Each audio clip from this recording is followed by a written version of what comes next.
He learned to read, but not in his own language. He learned to write, but not his own name.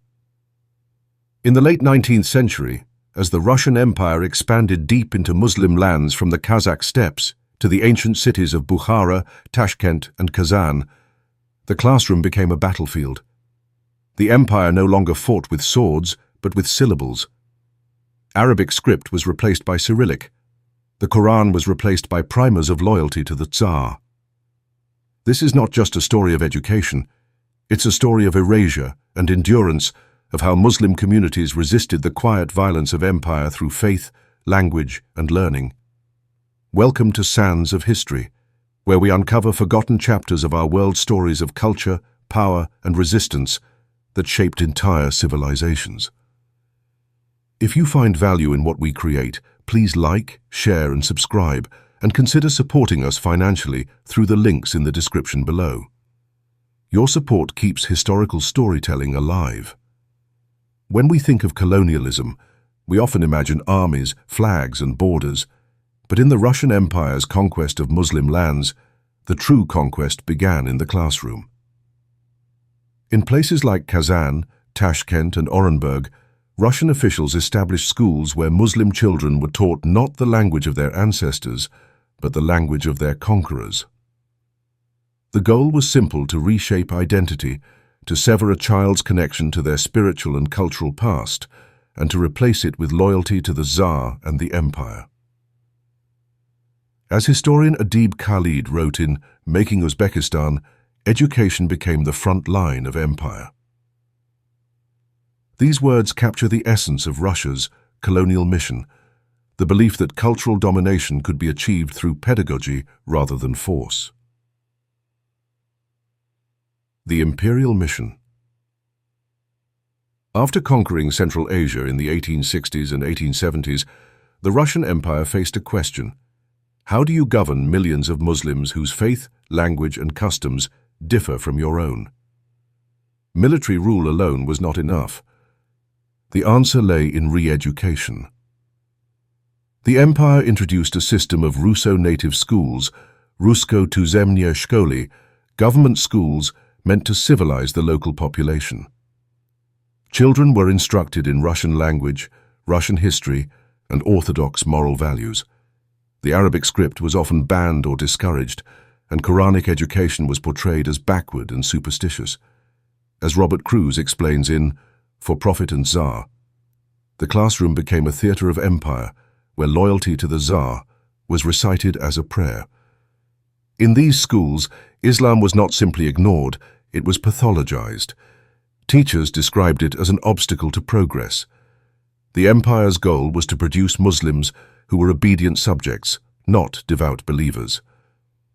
Resistance through knowledge, but empires rarely anticipate the resilience of faith. Across Central Asia and the Volga region, Muslim scholars known as ulama refused to let their traditions die. They built informal madrasas in homes, mosques, and even barns, teaching Arabic, Quran, and logic under the cover of darkness. Out of this resistance grew the Jadid movement, a reformist network of Muslim intellectuals who sought to modernize Islamic education on their own terms. They embraced modern sciences and geography, but within an Islamic framework, refusing to let the empire dictate the narrative. As Adib Khalid noted, the Jadids understood that the pen could be both a weapon and a shield. They printed newspapers in Turkic languages, established private schools that taught both Arabic and Russian, and wrote textbooks filled with pride in Muslim civilization. While the empire sought to create docile subjects, the Jadids produced critical thinkers and reformers, the future leaders of post-imperial Central Asia. The Language War. Language was the silent battlefield of empire. In Russian schools, Turkic and Persian languages were treated as primitive, unsuited for science or modern administration.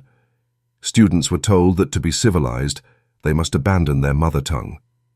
One Kazakh teacher in 1910 wrote bitterly, "They taught us to speak like them, so that we might forget how to speak to ourselves." In the Volga-Ural region, Tatars faced the same pressure. Their rich Arabic-Persian script was declared inefficient, and children were forced to learn Cyrillic. By the early 20th century, entire generations of Muslim youth could read Russian fluently, but struggled to read the Quran. As Adib Khalid observed, to master the Russian language was to cross the threshold into another civilization, one that demanded the surrender of the old self. Yet many Muslim families insisted their children study both, Russian by day, Arabic by night. The home became a hidden classroom, a quiet act of defiance, the Soviet continuation. The fall of the Tsarist Empire in 1917 did not end the cultural war, it transformed it. Under the Soviet Union, education became even more centralized and ideological. While the Soviets claimed to liberate Central Asians from Tsarist oppression, they continued the same mission: to build a new human being, atheist, rational, and loyal to Moscow. Arabic script was abolished in 1927, replaced first with Latin, then with Cyrillic. The Quran was banned from schools, and thousands of teachers who resisted were imprisoned or executed during Stalin's purges. As one Uzbek reformer lamented, quoted by Khalid, "They gave us letters without soul and knowledge without God." The Soviet classroom thus completed what the Tsarist project had begun, not merely teaching facts, but re-engineering belief. Cultural survival. And yet, despite a century of forced education, Islam and identity survived. In secret, families whispered verses of the Quran to their children. Grandmothers taught the Arabic alphabet from embroidered cloths.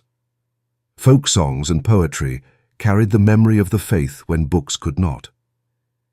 As historian Adib Khalid writes, even in silence, the Muslim world of the empire continued to learn not from the empire's schools, but from its own memory. After the Soviet collapse in 1991, there was a massive revival of Islamic learning. Madrasas reopened, Arabic script returned in textbooks, and imams once again taught openly. But the scars of linguistic and spiritual colonization remain.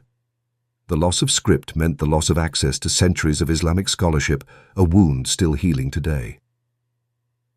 A wider lesson. This story is not only about Russia.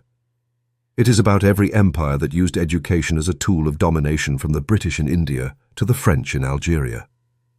Education can enlighten, but under empire it can also enslave. The Russian case shows how deeply colonial power understood that to rule the body, one must first capture the mind. As Robert Cruz wrote, the Tsar's teachers became missionaries of empire, preaching civilization while silencing belief. Yet history also teaches us that resistance often begins in the same place, the classroom, the pen, the word. The very tools used for control became instruments of revival when reclaimed by the colonized.